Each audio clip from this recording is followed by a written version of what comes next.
5.20 ಕೋಟಿ ಹಣಕ್ಕೋಸ್ಕರ ಭೀಕರವಾಗಿ ವ್ಯಕ್ತಿಯೊಬ್ಬನನ್ನ ಹತ್ಯೆ ಮಾಡಲಾಗಿರುವಂತಹ ಡೀಟೇಲ್ಸು. ಕೊಲೆ ಮಾಡಿದ್ದು ಅಲ್ಲದೆ ನಂತರ ಈ ಅಪರಾಧಿಕ ಚಟುವಟಿಕೆಯಿಂದ ಹೆಂಗ್ ತಪ್ಪಿಸ್ಕೊಳ್ಬೇಕು ಅಂತ ಕೂಡ ಖತರ್ನಾಕ್ ಐಡಿಯಾವನ್ನು ಮಾಡಿದ್ರು. ಬಟ್ ಪೊಲೀಸರು ಗೊತ್ತಲ್ವಾ, ಅವರು ಎಷ್ಟೇ ಆರೋಪಿ ಇಂಟೆಲಿಜೆಂಟ್ ಇದ್ರೂ ಕೂಡ ಕ್ಲೂ ಬಿಡ್ತಾನೆ. ಆ ಕ್ಲೂ ಅನ್ನ ಇಟ್ಟು ಅಂದ್ರೆ ಬೆನ್ನತ್ತಿ ಈಗ ಗ್ಯಾಂಗಿನ ಇಡೀ ಕೃತ್ಯವನ್ನು ಆಚೆ ತಂದಿದ್ದಾರೆ. ವಿಜಯನಗರ ಜಿಲ್ಲೆಯ ಹೊಸಪೇಟೆ ಹೊರವಲಯದಲ್ಲಾಗಿರುವಂತಹ ಘಟನೆ ಇದು. ಸೆಕೆಂಡ್ ಹ್ಯಾಂಡ್ ಬೈಕನ್ನು ಬಾಡಿಗೆಗೆ ಖದೀಮರು ತಂದಿರ್ತಾರೆ. ಕೊಲೆ ಮಾಡಿ ಬೈಕ್ನಲ್ಲಿ ಅಪಘಾತ ಆದಂತೆ ಬಿಂಬಿಸಿ ಎಸ್ಕೇಪ್ ಆಗೋದಕ್ಕೆ ನೋಡ್ತಾರೆ. ಎಸ್ಕೇಪ್ ಆಗಿರ್ತಾರೆ. ಇನ್ಫ್ಯಾಕ್ಟ್ ಬೈಕ್ನ ಸೈಡ್ ಬ್ಯಾಗ್ನಲ್ಲಿ ಆರೋಪಿಗಳು ಕೀ ಬಿಟ್ಟು ಹೋಗ್ತಾರೆ. ಇದೇ ಕ್ಲೂ. ಈ ಕ್ಲೂವನ್ನು ಆಧರಿಸಿ ತನಿಖೆ ಶುರುವಾಗುತ್ತೆ. ಸೊ ತನಿಖೆ ಆಗ್ತಾ ಇದ್ದ ಹಾಗೆ ಇದೊಂದು well planned, pre planned murder ಅನ್ನೋದು ತಿಳಿದು ಬರುತ್ತೆ.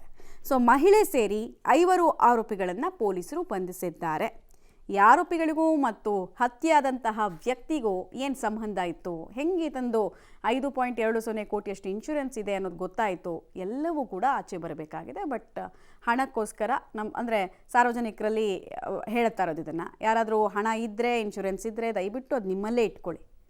ಇನ್ನೊಬ್ಬರು ನಿಮ್ಮ ಆಸ್ತಿ ಮೇಲೆ, ಹಣದ ಮೇಲೆ ಕಣ್ಣು ಹಾಕೋ ರೀತಿ ಅಂತೂ ಬಿಂಬಿಸ್ಕೊಳ್ಬೇಡಿ. ಇಲ್ಲಾಂದರೆ ನೋಡಿ ಈ ಥರ ದುರಂತ ಅಂತ್ಯ ಆಗ್ಬಿಡುತ್ತೆ.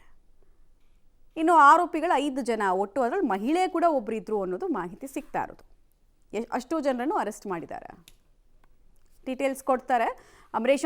ಪೊಲೀಸರ ಕಾರ್ಯಾಚರಣೆ ಹೇಗಿತ್ತು, ಆಮೇಲೆ ಕೊಲೆಯಾದ ವ್ಯಕ್ತಿಗೂ ಇವ್ರಿಗೂ ಏನೆಲ್ಲ ಸಂಬಂಧ ಅಂತ, ಹೆಂಗೆ ಆತ 5 ಕೋಟಿಯಷ್ಟು ಇನ್ಶೂರೆನ್ಸನ್ನು ಯಾಕಾಗಿ ಮಾಡಿಸಿದ್ದ, ಅದೇನು ಲೈಫ್ ಇನ್ಶೂರೆನ್ಸಾ ಅಥವಾ ಹೆಂಗೆ ಅಂತ?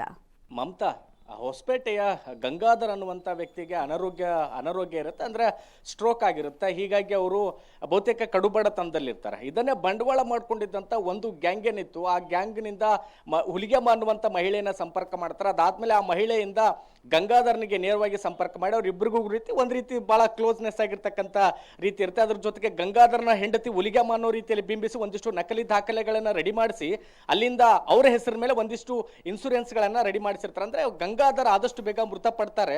ಅದಾದ್ಮೇಲೆ ಏನು ನಕಲಿ ದಾಖಲೆಗಳೇನಿದೆ ಅದೆಲ್ಲವನ್ನು ಕೂಡ ಮುಂದಿಟ್ಕೊಂಡು ಈಜಿಯಾಗಿ ನಾವು ಒಂದು 5,20,00,000 ಇನ್ಸೂರೆನ್ಸ್ ಹಣ ಏನಿದೆ ಅದನ್ನು ತೆಗೆದುಕೊಂಡು ತದನಂತರದಲ್ಲಿ ನಾವು ಹಂಚಿಕೊಳ್ಳಬಹುದು ಅನ್ನುವಂಥ ಕಾರಣಕ್ಕೋಸ್ಕರ ಹೀಗಾಗಿ ನಕಲಿ ಹೆಂಡತಿಯನ್ನು ಕೂಡ ಅಲ್ಲಿ ಸೃಷ್ಟಿ ಮಾಡಿ ಗಂಗಾಧರ್ನ ಹೆಸರಿನ ಮೇಲೆ 5,20,00,000 ಇನ್ಸೂರೆನ್ಸ್ ಅನ್ನು ಕೂಡ ರೆಡಿ ಮಾಡಿಸ್ತಾರೆ. ಯಾವಾಗ ಗಂಗಾಧರ್ ಅವರು ಅನಾರೋಗ್ಯದಿಂದ ಬೇಗ ಮೃತಪಡೋದಿಲ್ವೋ ಆಗ ಈ ಒಂದು ಖತರ್ನಾಕ್ ಗ್ಯಾಂಗ್ ಒಂದು ಐಡಿಯಾವನ್ನ ಮಾಡುತ್ತೆ. ಅಂದ್ರೆ ಗಂಗಾಧರ್ ಹೇಗೋ ಸಾಯ್ಲಿಲ್ಲ, ಹೀಗಾಗಿ ನಾವು ಅವ್ರನ್ನ ಹೇಗಾದ್ರೂ ಮಾಡಿ ಅಪಘಾತ ಅಂತೇಳಿ ಬಿಂಬಿಸಿ ಅಪಘಾತದ ಹೆಸರಿನಿಲ್ಲಾದ್ರೂ ಕೂಡ ನಾವು ಇನ್ಸೂರೆನ್ಸ್ ಅನ್ನ ಕ್ಲೇಮ್ ಮಾಡ್ಕೋಬಹುದು ಅನ್ನುವಂಥ ಕಾರಣಕ್ಕೋಸ್ಕರ ಹೊಸಪೇಟೆ ಹೊರವಲಯದಲ್ಲಿ ಅವ್ರನ್ನ ಕೊಲೆ ಮಾಡ್ತಾರೆ. ಕೊಲೆ ಮಾಡಿದ ನಂತರದಲ್ಲಿ ಅಂದ್ರೆ ಎಲ್ಲೋ ಒಂದು ಕಡೆ ಕೊಲೆ ಮಾಡಿ ತದನಂತರದಲ್ಲಿ ಹೊಸಪೇಟೆ ಹೊರವಲಯದಲ್ಲಿ ಆ ಒಂದು ಎಕ್ಸೆಲ್ ಸೂಪರ್ ಸೆಕೆಂಡ್ ಹ್ಯಾಂಡ್ ಗಾಡಿಯನ್ನು ಕೂಡ ಖರೀದಿ ಮಾಡ್ತಾರೆ, ಅಂದ್ರೆ ತಗೊಂಡು ಬರ್ತಾರೆ. ಅದಾದ್ಮೇಲೆ ಅದೇ ಗಾಡಿಯಲ್ಲಿ ಅವರು ಆಕ್ಸಿಡೆಂಟ್ ಆಗಿದೆ ಅನ್ನುವಂಥ ರೀತಿಯಲ್ಲಿ ಬಿಂಬಿಸಿ ಅಲ್ಲಿ ಅವರ ಮೃತದೇಹವನ್ನು ಕೂಡ ಎಸೆದು ಹೋಗ್ತಾರೆ.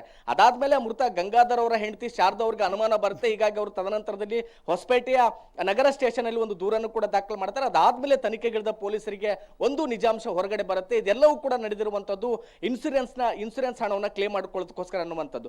ಹೀಗಾಗಿ ತದನಂತರ ಪೊಲೀಸರು ಇಡೀ ಗ್ಯಾಂಗ್ ಅನ್ನ ಪತ್ತೆ ಹಚ್ತಾರೆ. ಒಂದು ರೀತಿಯಲ್ಲಿ ಇದು ಕುಬೇರ ಸಿನಿಮಾನೇ ಇಡೀ ಗ್ಯಾಂಗ್ಗೆ ಮಾದರಿ ಆಯಿತು ಅನ್ನುವಂಥದ್ದು ಕೂಡ ಗೊತ್ತಾಗ್ತದೆ. ಅಂದ್ರೆ ಕುಬೇರ ಸಿನಿಮಾದಲ್ಲಿ ನಟ ಅಲ್ಲು ಅರ್ಜುನ್ ಅವರ ಸಿನಿಮಾ ಏನಿತ್ತು ಅದರಲ್ಲಿ ಭಿಕ್ಷಕರನ್ನ ಬಳಕೆ ಮಾಡ್ಕೊಂಡು ಅದಾದ್ಮೇಲೆ ಅವ್ರನ್ನ ಸಾಯಿಸಿ ನಂತರದಲ್ಲಿ ಹಣವನ್ನ ತೆಗೆದುಕೊಳ್ತಿದ್ರು.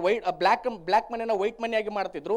ಅದೇ ಸಿನಿಮಾವನ್ನ ಮಾದರಿಯನ್ನಾಗಿ ಇಟ್ಕೊಂಡು ಈ ಒಂದು ಖತರ್ನಾಕ್ ಗ್ಯಾಂಗ್ ಏನಿದೆ, ಒಬ್ಬ ಅನಾರೋಗ್ಯ ಪೀಡಿತ ವ್ಯಕ್ತಿಯನ್ನ ಪುಸ್ಲಾಯಿಸಿಕೊಂಡು ಆ ವ್ಯಕ್ತಿ ಹೆಸರ ಮೇಲೆ ಇನ್ಸೂರೆನ್ಸ್ ಅನ್ನ ಮಾಡಿಸಿ ಅದಾದ್ಮೇಲೆ ಅದನ್ನ ಕ್ಲೇಮ್ ಮಾಡ್ಕೊಳ್ಳೋದಕ್ಕೋಸ್ಕರ ಅಮಾಯಕ ವ್ಯಕ್ತಿ ಜೀವನ ತೆಗೆದಿದ್ರು. ಹೀಗಾಗಿ ಪೊಲೀಸರು ಒಂದು ಪ್ರಕರಣ ದಾಖಲಿಸಿಕೊಂಡು ಒಂದಿಷ್ಟು ಕ್ಲೂಗಳನ್ನ ಮುಂದಿಟ್ಕೊಂಡು ಅದಾದ್ಮೇಲೆ ಆರೋಪಿಗಳನ್ನ ಬಂಧಿಸಿ ಇದೀಗ ಅವರನ್ನ ಜೈಲಿಗಟ್ಟುವಂತ ಕೆಲಸವನ್ನು ಕೂಡ ಮಾಡಿದ್ದಾರೆ. ಮಮತಾ, ಧನ್ಯವಾದ ಅಂಬರೀಶ್, ತಮ್ಮ ಮಾಹಿತಿಗಾಗಿ.